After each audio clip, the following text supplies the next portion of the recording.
चलिए आज के लेक्चर में हम एक बार फिर जो है लुई बिंदु सूत्र बनाना देखेंगे। आज थोड़े बड़े अणु हैं, बाकी आप लोगों ने उम्मीद है प्रैक्टिस भी की होगी। चलिए सबसे पहले हमारे पास एग्जांपल है H2SO4 का। ये देखिए, इसमें हमने हाइड्रोजन को डॉट से शो किया है, सल्फर को होल से और ऑक्सीजन को हमने क्रॉस से शो किया है। ध्यान से देखिएगा, ये देखिए सल्फर को हमने बीच में रखा। देखिए एक क्वेश्चन ये भी आ जाता है भाई, एक बार मेरे एक स्टूडेंट ने पूछा कि सर हम किसको बीच में रखें। देखिए, जिस तत्व की सबसे ज़्यादा इलेक्ट्रॉनों को साझा करने की प्रवृत्ति होती है उसको आपको बीच में रखना। अगर आप हाइड्रोजन को बीच में रख देंगे तो हाइड्रोजन तो एक ही इलेक्ट्रॉन शेयर कर सकता है भाई, ठीक है नहीं? क्या मेरी बात समझ में आ रही है ना आपको? अब देखिए सल्फर के अंतिम कोश में 1 2 3 4 5 6 इलेक्ट्रॉन हैं। 2 इलेक्ट्रॉनों को साझा कर सकता है, लेकिन सल्फर के साथ एक और खूबी भी है। सल्फर जो है एक ऐसा परमाणु है जो अपने अंतिम कोश में 8 इलेक्ट्रॉनों से अधिक इलेक्ट्रॉन रख सकता है। इसलिए सल्फर के अंदर ये जो गुण है इलेक्ट्रॉन साझा करने का, वो सबसे अधिक माना जाएगा, ठीक है? क्योंकि ऑक्सीजन तो 2 ही इलेक्ट्रॉनों को साझा कर पाएगी, इसलिए हम ऑक्सीजन को बीच में नहीं रखेंगे। तो बाकी ये चीज़ें जो ऐसी होती हैं, जब आप प्रैक्टिस करते हैं तो आपको अपने आप आ जाती हैं, आपको अपने आप पता चल जाएगा। ये ठीक ऐसा ही है कि जैसे आप गाड़ी चलाते हैं, आप स्कूटर चलाते हैं, आप सड़क पे हैं, तो आपको अपने आप पता चल जाता है कि मैं अपनी गाड़ी को कितना मोड़ूं कि अगले वाहन से मेरी टक्कर ना हो। आपको कोई सिखाएगा नहीं, ये आप जैसे जैसे गाड़ी चलाते चले जाएंगे आपको अनुभव हो जाएगा, आप उतना ही अधिक एक्सपर्ट हो जाएंगे, ठीक है? चलिए आगे बढ़ेंगे। जैसा आप देख पा रहे हैं यहाँ पे हमारे पास H2SO4 का हमने जो है इलेक्ट्रॉन व्यवस्था बनाई है, लुई बिंदु सूत्र बनाया है। अब देखिए सल्फर के 6 इलेक्ट्रॉन हमने रख दिए। अब सल्फर को 8 इलेक्ट्रॉन चाहिए अपना कक्षा पूरा करने के लिए, अंतिम कक्षा पूरी करने के लिए 6 इलेक्ट्रॉन चाहिए। तो अष्टक देखिए कैसे पूरा होगा। ये देखिए एक इलेक्ट्रॉन तो उसने ऑक्सीजन से साझा कर लिया और दूसरा इलेक्ट्रॉन भी इधर इसने, ये देखिए ये क्रॉस जो है ऑक्सीजन का है, ये देखिए ये क्रॉस इस ऑक्सीजन का है, तो यहाँ साझा हो गया। देखिए देख पा रहे हैं ना, साझा हो गया। तो ठीक है जी। अब इधर देखिए ऑक्सीजन क्या काम कर रहा है, इधर हाइड्रोजन से साझा कर रहा है, और ये वाला ऑक्सीजन इधर हाइड्रोजन से साझा कर रहा है। तो देखिए यदि मैं इसके इलेक्ट्रॉन काउंट करूं तो इसके 8 हो जाते हैं पूरे, ऐसे इसके देखिए, जबकि ये ऑक्सीजन अभी रह जाती हैं, ठीक है? अब देखिए होगा क्या, चाहे तो आप यहाँ पे डबल बॉन्ड ही बना सकते हैं, क्योंकि जैसे मैंने बताया कि सल्फर जो है 8 से ज़्यादा इलेक्ट्रॉनों का साझा 8 से ज़्यादा इलेक्ट्रॉन अपने अंतिम कोश में रख सकता है, तो इसलिए वो जो है इलेक्ट्रॉन साझा भी ज़्यादा कर सकता है, ठीक है? लेकिन हम यहाँ पे हमने क्या दिखाया कि भाई ये जो हमारे पास एकाकी इलेक्ट्रॉन युग्म थे हमारे पास जो सल्फर के अंतिम कोश में थे, देखिए एक युग्म ये रहा और एक ये रहा, तो ये युग्म दे दिया गया इस ऑक्सीजन को और ये वाला युग्म दे दिया गया इस ऑक्सीजन को। देखिए देख पा रहे हैं ना, चाहे तो आप डबल बॉन्ड ही बना सकते हैं यहाँ पे, अगर आप डबल बॉन्ड बना देंगे तो भी सही है। अगर डबल बॉन्ड बना देंगे तो सल्फर के अंतिम कोश में 12 इलेक्ट्रॉन हो जाएंगे, ठीक है नहीं? इस ऑक्सीजन का तो जो है अष्टक पूरा हो जाएगा, इसका पूरा हो जाएगा, लेकिन सल्फर के जो है अंतिम कोश में 12 इलेक्ट्रॉन हो जाएंगे, तो ये भी सही है।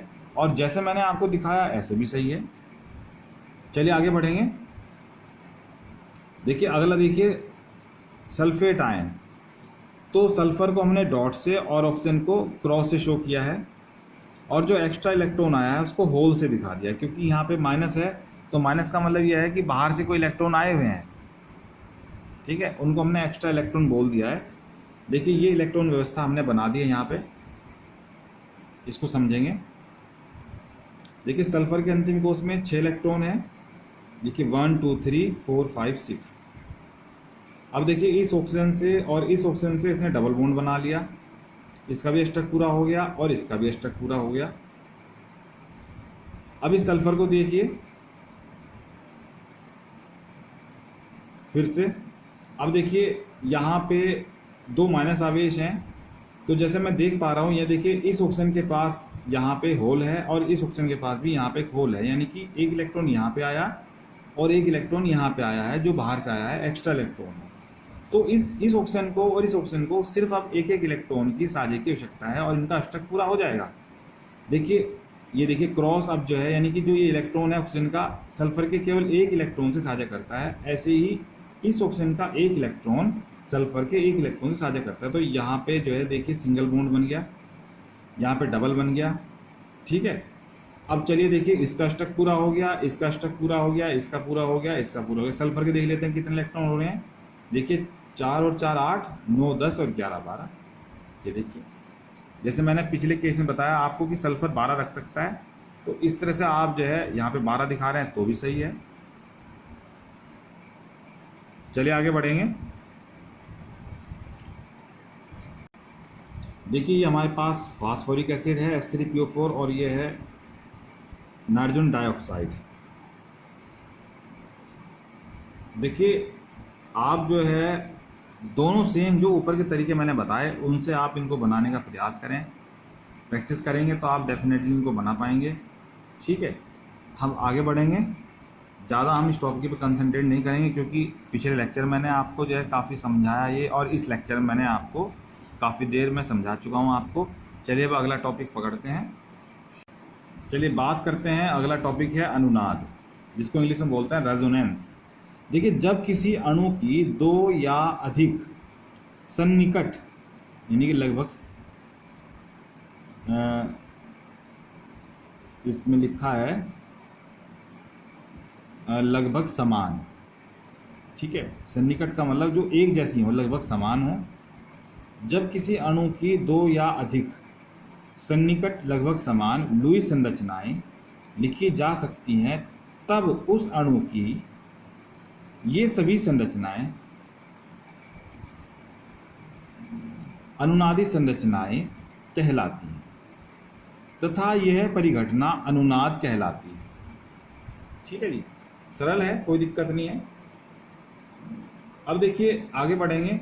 सभी अनुनादी संरचनाओं को मिलाकर एक माध्यमिक संरचना प्राप्त होती है जिससे उस अणु के सभी गुणों की व्याख्या की जा सकती है। यह माध्यमिक संरचना अनुनादी संकर कहलाती है। अब देखिए अनुनाद के फलस्वरूप अणु का एक स्थायित्व अनुनाद के फलस्वरूप अणु का स्थायित्व बढ़ता है। तो आपको ये भी बिंदु याद रखना है कि अनुनाद, जितना अधिक अनुनाद होगा किसी अणु के अंदर, वह अणु उतना ही अधिक स्थायी होगा। अब देखिए जैसे लिखा हुआ है बेंजीन C6H6 अणु का अनुनाद। ये देखिए अनुनादी संरचना है ये बेंजीन की, इसको फर्स्ट बोल रहे हैं, इसको सेकंड बोल रहे हैं। इनमें अंतर क्या है मैं बता देता हूँ। देखिए जहाँ सिंगल बॉन्ड है दूसरी संरचना में वहाँ डबल बॉन्ड है, और जहाँ डबल है पहली संरचना में वहाँ सिंगल बॉन्ड है। कार्बन 6 हैं यहाँ पे भी कार्बन 6 हैं, हाइड्रोजन 6 हैं यहाँ पे भी 6 हैं, ठीक है। यानी कि हम ये बताना चाह रहे हैं कि ये दोनों संरचनाएं एक दूसरे में चेंज हो रही हैं। देखिए ये अनुनादी संरचनाओं को प्रदर्शित करने के लिए जो चिन्ह होता है वो ये होता है डबल हेडेड एरो, यानी कि 2 शीर्ष वाला तीर, यानी कि ये इसमें बदल रहा है और ये इसमें बदल रहा है।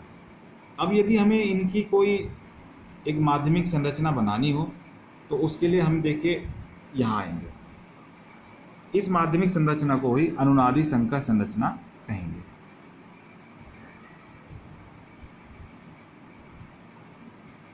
ठीक है, ये अनुनादी संकर संरचना कैसे बनी। देखिए यहाँ पे आप देख पा रहे हैं बॉन्ड जो है ये मूवमेंट कर रहे हैं, यानी कि जहाँ डबल है वहाँ सिंगल हो जाता है, ठीक है, जहाँ सिंगल है वहाँ डबल हो जाएगा। देखिए देख रहे हैं आप, तो बॉन्ड घूम रहे हैं। तो यदि हम देखिए यहाँ घूमते बॉन्ड को दिखाना चाहें तो हम क्या करेंगे, एक सर्किल दिखा देंगे बीच में।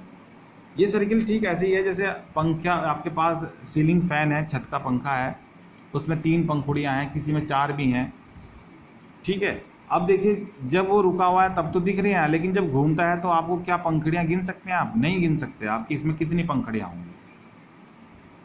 ठीक है। ऐसे ही हमने यहाँ बता दिया कि भाई यहाँ पे इलेक्ट्रॉन घूम रहे हैं, बॉन्ड घूम रहे हैं, इसलिए हमने यहाँ पे एक सर्किल बना दिया, डॉटेड लाइन सर्किल। ठीक है, मैं उम्मीद करता हूँ आपको समझ में आ गया होगा। अगला चलिए एग्जांपल समझेंगे। देखिए कार्बोनेट आयन का अनुनाद। देखिए ये कार्बोनेट आयन है, आप लोई बिंदु संरचना से इसको बना सकते हैं, बॉन्ड लाइन स्ट्रक्चर है कार्बोनेट आयन की। अब देखिए ये इलेक्ट्रॉन यहाँ शिफ्ट हो जाएंगे। ठीक है, देखिए यहाँ माइनस आवेश है, यानी कि यहाँ पे एक एक्स्ट्रा इलेक्ट्रॉन आया हुआ है। ठीक है, ऐसे यहाँ पे यानी कि यहाँ पे भी एक्स्ट्रा इलेक्ट्रॉन है। अब देखिए इलेक्ट्रॉन यहाँ ट्रांसफर होते हैं तो यहाँ डबल बॉन्ड हो जाएगा। अब इस कार्बन को जो यहाँ डबल बॉन्ड था, डबल बॉन्ड की आवश्यकता नहीं है, उसको सब सिंगल बॉन्ड चाहिए अब यहाँ पे, क्योंकि कार्बन की संयोजकता 4 ही रहने वाली है, वो बढ़ेगी नहीं। तो जो पाई बॉन्ड होता है वो शिफ्ट हो जाता है इस ऑप्शन पे। देखिए तो यहाँ माइनस हो गया और यहाँ पे डबल हो गया।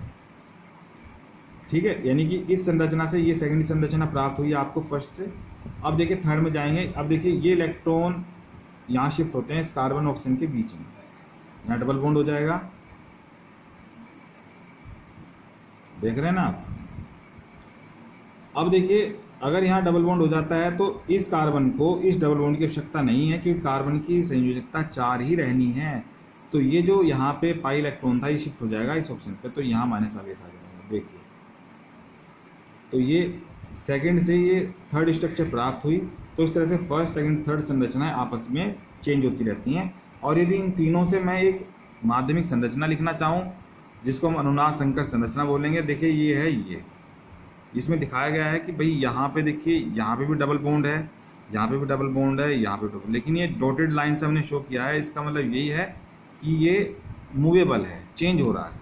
ठीक है, देखिए आगे लिखा भी हुआ है यहाँ पे, किसी अणु की अनुनादी संरचनाओं के बीच 2 सिरों वाला तीर डबल हेडेड एरो लगाते हैं। ठीक है, चलिए आज के लेक्चर में इतना ही है, नेक्स्ट लेक्चर में आगे टॉपिक पकड़ेंगे अगला। ठीक है भाई।